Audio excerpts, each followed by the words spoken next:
I've got a fun exercise for you today, and I've done this on the channel before. It's take an old book, in today's case, Edson Leonard's Flies, published in 1950, where you've got a list of fly patterns. In this one, there are literally hundreds, but it doesn't tell you much about them. Really just the materials for the four main parts, the tail, body, wing, and hackle.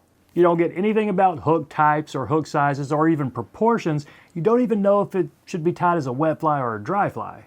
Now the fun part of the challenge is coming up with your interpretation with what you think this fly should look like when you don't have a picture of it. So that's what I'm doing today with a pattern simply called the gold pheasant, which I'm taking it to be a wet fly just because it calls for a floss for the body and golden pheasant tippet feathers for the wing. And there aren't a lot of fly patterns out there that use golden pheasant tippet feathers for a wing. You do have Roderick Haig Brown's Golden Girl, which is usually a salmon or steelhead fly, or sometimes a streamer, which is why I think this one was probably meant to be a wet fly. Now, I have no idea if what I'm about to tie for you is how it was originally tied, but it still looks pretty cool, and it was definitely a fun one to tie.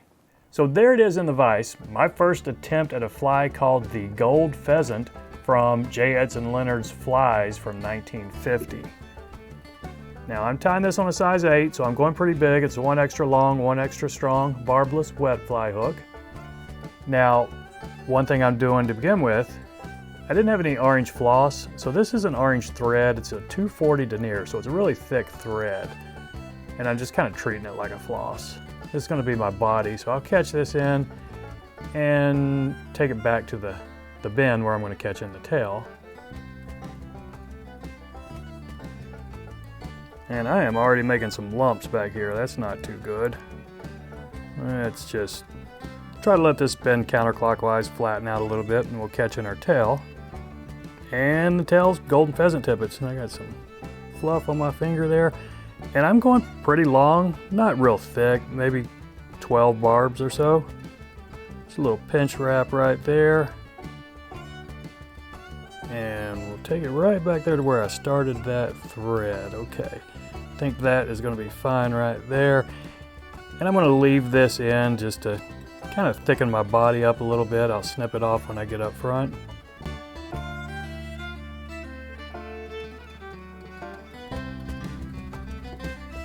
Okay, well that took a little longer than it should have.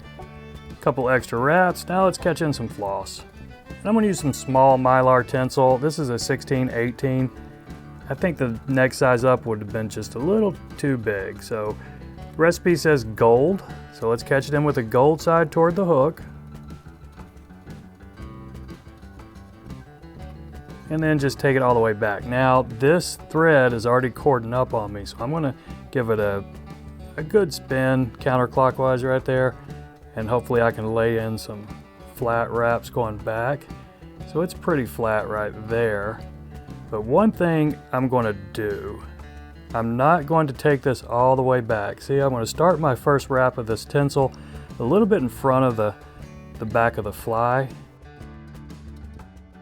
If you're not careful, it will sometimes slip off the back if you've got a sharp curve off the back of the fly. So I'm just trying to let this flatten out on me a little bit, and then we'll take it back up front. It's a little bit lumpy back there, but I think we can live with it. So let's just go ahead and take this up front where we catch off this tinsel. But before I do that, I'm going to swap my threads out because I don't want to finish this fly with this really thick 240 denier orange. I'm going to just catch in a regular 70 denier in black here. And you're going to need to take a couple wraps back behind this orange to really catch it off. But now we can snip this tag and the orange at the same time. And I've got a little nub right there, but we'll use that to just help really secure it right here. And now we can wrap this tinsel up. And since this is a thin one, I can put these pretty close together. But up to you how close together you want to put them, or depending on, preference or just what size tinsel you're using.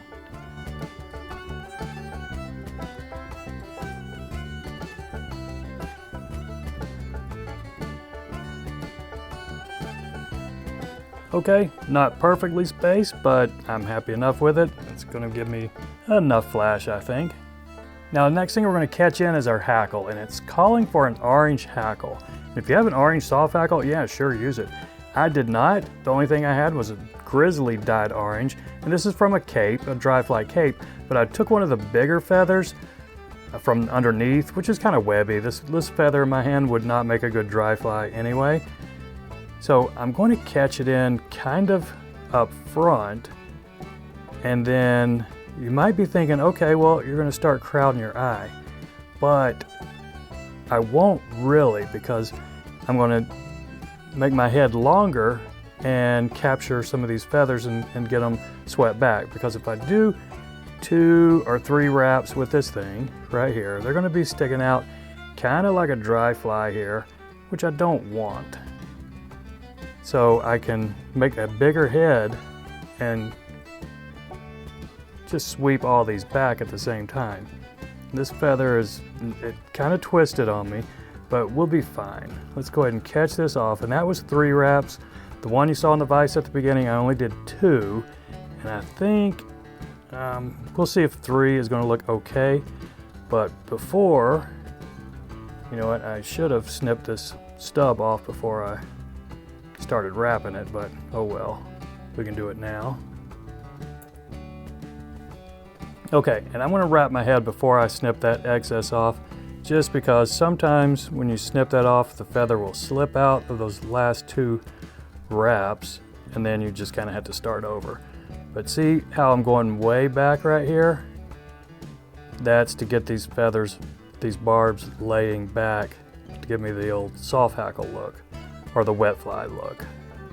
So you can make the bulk of your head in this step, because we won't be putting a whole lot of wraps when we catch our wing in. So see how I've got those swept back? That's exactly what I want. Don't really want this in here, so let's go ahead and snip off this excess. Okay, so you can't really tell that's dry fly hackle because it's pretty swept back right now. Now here's where the recipe is kind of up to interpretation. The wing, golden pheasant tippets, but are they small? Are they big? Are they tied in short, up, down, on the side? You really don't know. So what I'm going to do, make them kind of long, just kind of like a golden girl streamer. So these, those black bars aren't lined up yet. Let's see if we can get those lined up. And I'm going to catch them in both just back to back right on top. So I'm going to have a pretty big and kind of upright wing right here. So let's just see. My goal here will be to get these on top of the fly and kind of to stay in the plane of the hook. I might not be able to pull it off, but we'll give it a shot.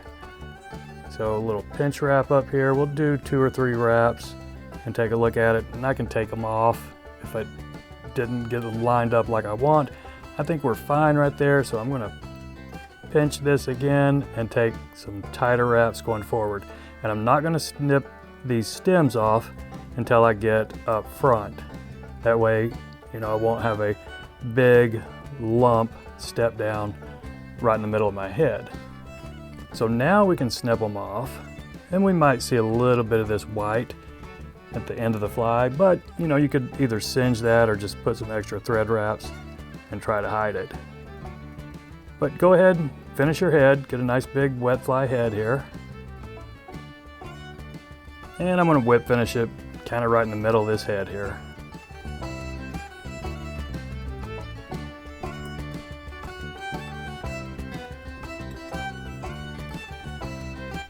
Now if you notice, that whip finish didn't really secure it. Those last wraps kind of slipped. So this fly, I'm going to need to do it again. And you know, that happens. It's not a real clean head right now, and it's going to get even bigger. What I'll do, I'll just catch my thread in again and do another whip finish here.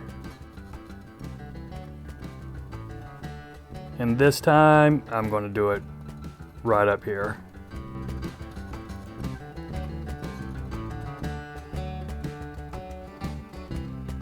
Okay, that's a little bit cleaner of a head. It'll look better with some head cement on it, but you know, I think we got a fishable fly. So that's it, pretty obscure fly called the gold pheasant. Now, I appreciate you watching. Y'all take care, and we'll see you next time.